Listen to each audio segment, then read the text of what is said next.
पिता और पुत्र पवित्रात्मा नाम रे आमेन। आपण समस्त को जय जीशु। आपण समस्त को मुझे दैनिक आहार प्रोग्राम को स्वागत जनाऊँगी। आम प्रार्थना करवा। नमस्ते मरिया अनुग्रह पूर्ण प्रभु तुमरी संगे नारीगण मतरे तुम्हें धन्य एवं धन्य तुम गर्भफल जीशु। ओई परमेश्वर माता पुण्य मरिया आम्बे पापी आम्बे निमंते वर्तमान और आम्बे मरण समय निवेदना कर। कृष्णगढ़ मोर स्नेहर भाई भाई मैंने आज हूँ सेप्टेम्बर मास अक्टोबर मास 2 तारिख अक्टोबर मास 2 तारिख 2025 आज हूँ आमर रक्षी दूतर पर्व। आज समाचार मातिली समाचार 18 अध्याय 1 ରୁ 5 एवं 10 पद आम सुसमाचार शुणा। से समय शिशु मैंने जीशुर निकट को आसी पचारे स्वर्गराज्य रे श्रेष्ठतम किए।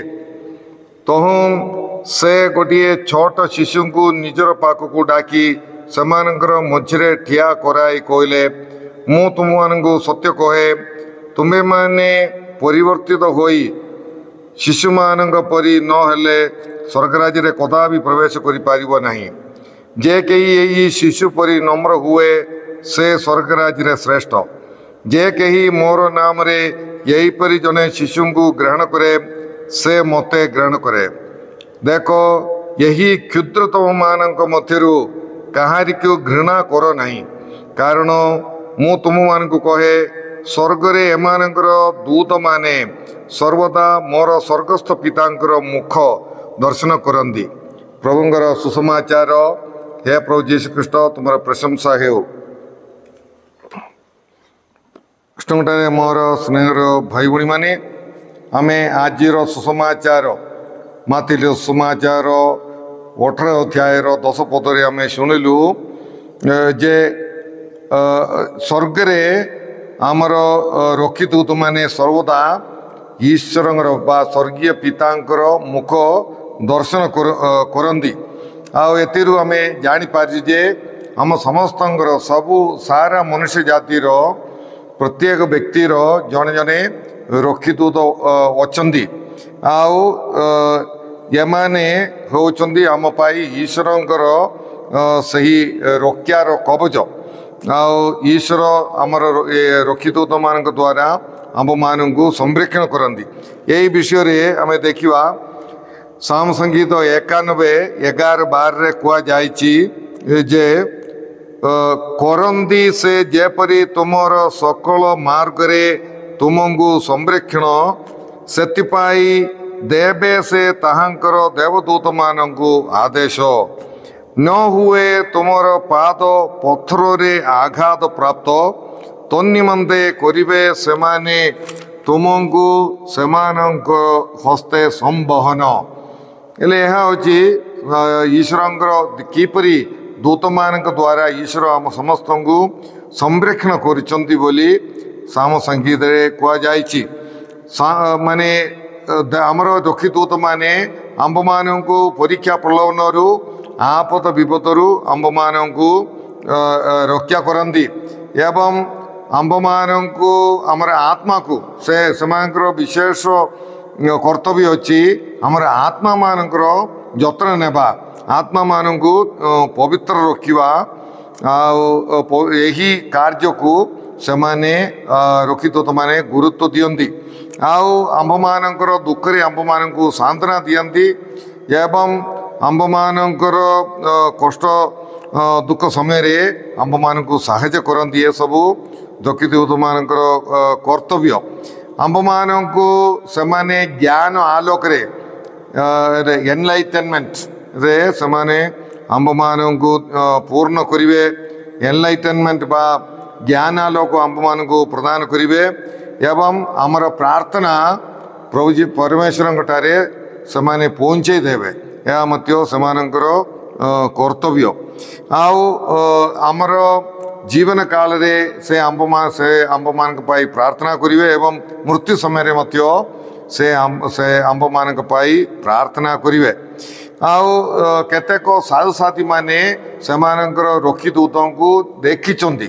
आमे तो साधारण दूत माने अशरीरी से शरीर नाई से आत्मा तेणुक से शरीर नाई आउ से आम साधारण तो देखिपर नहीं किंतु केतेक साधु साधी मैंने से रक्षीदूत को देखी से भीतर माने पाद्रे पियो सेपरी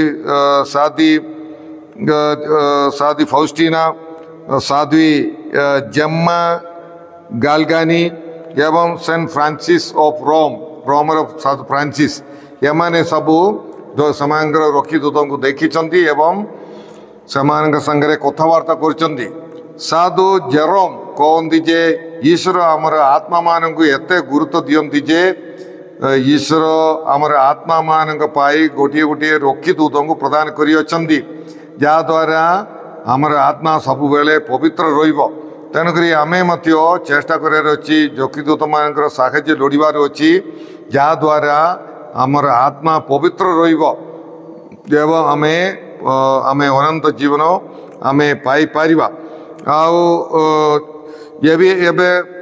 आमर आत्मा मान जत्न नेबाई ही प्रभु आम मान को गोटे गोटे रक्षीदूत को देते आम देखा हिब्रू मंडपी लिखित पत्र 1 अध्याय 14 पद कहुई देवदूत माने परित्राण योग्य लोक मानकर जत्न नेबा निमंते प्रेरित होइतिवा सेवाकारी आत्मा अटंती हेले आमर रक्षीदूत मानकर मुख्य कर्तव्य अच्छी आंब मानकर सेवा करवा आउ रक्षीदूत माने आंब मानकर आत्मार जत्न नियंती